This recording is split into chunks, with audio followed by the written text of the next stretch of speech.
देश पर हमला माना जाएगा। अब इसी तरह का एक और समझौता बांग्लादेश के साथ पाकिस्तान करना चाह रहा है और यह समझौता पाकिस्तान और बांग्लादेश के बीच रिश्तों में ऐतिहासिक मोड़ की तरह होगा। पाकिस्तान और बांग्लादेश जल्द ही एक महत्वपूर्ण रक्षा समझौता कर सकते हैं और यह समझौता दोनों देशों के बीच सैन्य सहयोग को नई दिशा देने में काफी अहम होगा और फिलहाल दोनों पक्ष मिलकर इसका खाका भी तैयार कर रहे हैं। और पाकिस्तानी एजेंसी आईएसआई और सेना के जो अधिकारी हैं उनका हालिया महीनों में अगर देखें तो ढाका के दौरे के बाद ये खबर सामने आई है। दरअसल पाकिस्तान और बांग्लादेश के बीच रक्षा समझौता पूरे क्षेत्र और खास तौर से भारत की सुरक्षा चिंता बढ़ा सकता है।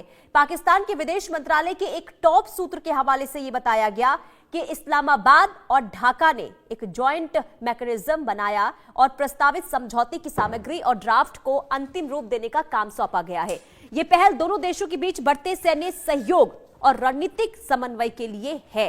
तो अब देखिए जो ये बैठक हुई है, जो मुलाकात हुई है, इसके भी कई मायने अब समझे जा सकते हैं। अब देखिए पाक और इस्लामाबाद डिफेंस डील की तैयारी जिस तरीके से हो रही है जरा उसको भी समझ लेते हैं। देखिए इस्लामाबाद और ढाका ने मिलकर जो बैठक की, रक्षा मंत्रालय के अधिकारी, सेना, नौसेना और वायुसेना के प्रतिनिधि इसमें शामिल हुए थे और डील बातों में नहीं कागजों पर उतारा गया है। यानी कि सिर्फ ये बातचीत में ही सहमति नहीं हुई बल्कि फाइनल भी यानी कि कागजों में भी इसे उतारा गया और इसके साथ ही कई राउंड की बातचीत हुई जिसमें फाइनल मसौदे भी तैयार कर लिए गए हैं। यानी कि देखिए कई दौर से बातचीत हो रही थी, उसके बाद फाइनल चीजें जो है वो हो गई हैं। बांग्लादेश के आम चुनावों के बाद फाइनल ड्राफ्ट भी आने की संभावना जताई गई है। अगली सरकार को औपचारिक मंजूरी देने का अब इसमें मौका मिलेगा। तो कुल मिलाकर देखिए जिस तरीके से पाक और बांग्लादेश में डिफेंस डील की जो तैयारी हो रही है उसको आप समझ सकते हैं कि आगे किस तरीके से और क्या तैयारियां हो रही है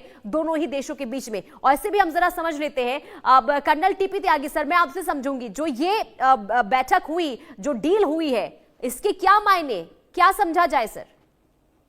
देखिए ये डील तो अब हुई है, इसकी शुरुआत तो यूनुस के आते ही हो गई थी।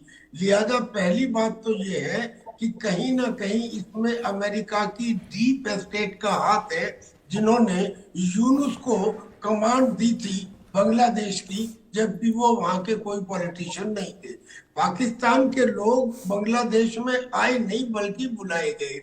यूनुस ने कमांड संभालते ही सबसे पहले अपने लेफ्टिनेंट जनरल को भेजा पाकिस्तान में और वो कट्टरवादियों से समर्थित थे और कट्टरवादी है जमात इस्लामी, जमातुल मुजाहिदीन और अंसार उल बंगला। इन तीनों के 15 मेंबर्स यूनुस की कमेटी में शामिल हैं और जो ये लेफ्टिनेंट जनरल हसन गए वहां से बुला के लाए आईएसआई के और मिलिट्री ऑफिसर्स के कमांडर्स को और उन्हें दिखा के लाए सिलीगुड़ी कॉरिडोर। उधर से जो तीस्ता नदी का प्रोजेक्ट था, जो हसीना ने चाइना को देने के लिए मना कर दिया था, वो यूनुस ने फिर उन्हें दे दिया और ये तीस्ता नदी भी सिलीगुड़ी कॉरिडोर तक जाती है।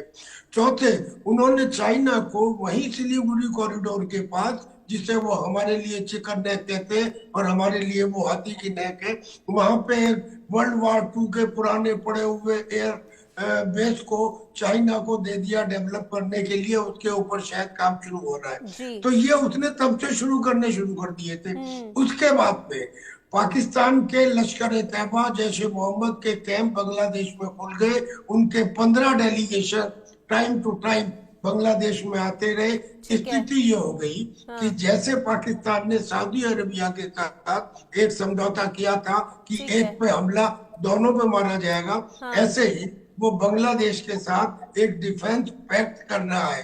वो डिफेंस पैक्ट करने के लिए उन्होंने एक जॉइंट मैकेनिज्म भी तैयार कर लिया है और इस जॉइंट मैकेनिज्म में एक मेमोरेंडम ऑफ अंडरस्टैंडिंग है which has already been signed और यहाँ तक उसमें कह दिया गया है कि this defence pact will come into existence after the February election of Bangladesh। यानी कि फरवरी के बाद ये लागू होगा। अब ये इसलिए ज्यादा और प्रॉब्लम बनता है because it is an extension of the Pakistan, Bangladesh and China, क्योंकि अभी तो केवल बांग्लादेश और पाकिस्तान का फैक्ट है, मगर इससे पहले वो लोग चाइना में मिलके ये भी कह चुके हैं कि हम चाइना, पाकिस्तान, बांग्लादेश का एक बिल्कुल, ऑर्गेनाइजेशन। यानी कि जो ये रणनीति अब थी, ऐसे में हमारे पास दो रास्ते हैं जी, हमारे पास दो रास्ते हैं, हमें चुप बैठने की आवश्यकता नहीं है। अब अगर बीच में सेकुलर पेकुलर, ठीक है, यही सवाल मैं संजीव श्रीवास्तव सर से ले लेती हूँ। मैं सर थोड़ी टाइम की कमी है इसलिए मैं आपको माफी के साथ रोकना चाहूंगी, लेकिन संजीव श्रीवास्तव जी, अब क्योंकि देखिए अब जो ये सैन्य हलचल देखने को मिल रही है, जो ये तमाम चीजें हुई है, जो समझौता हुआ है, ये भारत किस तरीके से इससे देखे, भारत के लिहाज से कितनी बड़ी चुनौती इसे समझी जाए? देखिए, पहले तो मैं ये कहूंगा कि इस यूनुस की जो अंतरिम सरकार है, गैर निर्वाचित सरकार है, नॉन इलेक्टेड गवर्नमेंट है, वहां के लोगों ने इसको नहीं चुना है, उसको इस तरीके के बड़े निर्णय को लेने का कोई हक नहीं है। इसी बात को शेख हसीना ने भी कहा, हम सभी इस बात को लगातार कह रहे थे। और जाहिर है ये जो सरकार है उसका जो मूल काम था जल्द से जल्द कानून और व्यवस्था की स्थिति को सुधारना और वहां पर इलेक्शंस कराना, free, fair, inclusive, credible election कराना। इस मूल कार्य को करने के अलावा शेष जो अन्य काम है वो ये मोहम्मद यूनुस की जो गैर निर्वाचित सरकार है उसने किए हैं। और उसमें पाकिस्तान के साथ संबंधों को बढ़ाने की जो कवायद करना, चाइना के साथ संबंधों को बढ़ाने की कवायद करना। देखिए, जो अगर वहां पर जब इलेक्शंस होंगे और वहां पर रिस्पॉन्सिबल डेमोक्रेटिक पार्टीज जब सत्ता में आएंगी तो इस तरीके की जो निर्णय है वो जाहिर है कि वो रिवर्स हो जाएंगे। इस तरीके की जो आपाधापी में जो निर्णय है। और दूसरी बात, जो पाकिस्तान और सऊदी अरेबिया की जो डील है, देखिए पाकिस्तान के ऊपर अफगानिस्तान के साथ अभी युद्ध हुआ, सऊदी अरेबिया कहाँ था उस समय? सऊदी अरेबिया ने क्यों नहीं अफगानिस्तान पर हमला कर दिया? सर, और तरीके जो पैक्ट इत्यादि किए जाते हैं उसका कोई बेस नहीं होता है। ठीक है सर, अब देखना यही होगा कि ये जो देखने को मिल रहा है, यानी कि जो रिश्ते अभी ज्यादा बढ़ते हुए नजर आ रहे हैं बांग्लादेश और पाकिस्तान के बीच में, ये आगे और कितना खतरनाक हो सकता है। बहुत शुक्रिया आप दोनों का सर इस चर्चा में जुड़ने के लिए।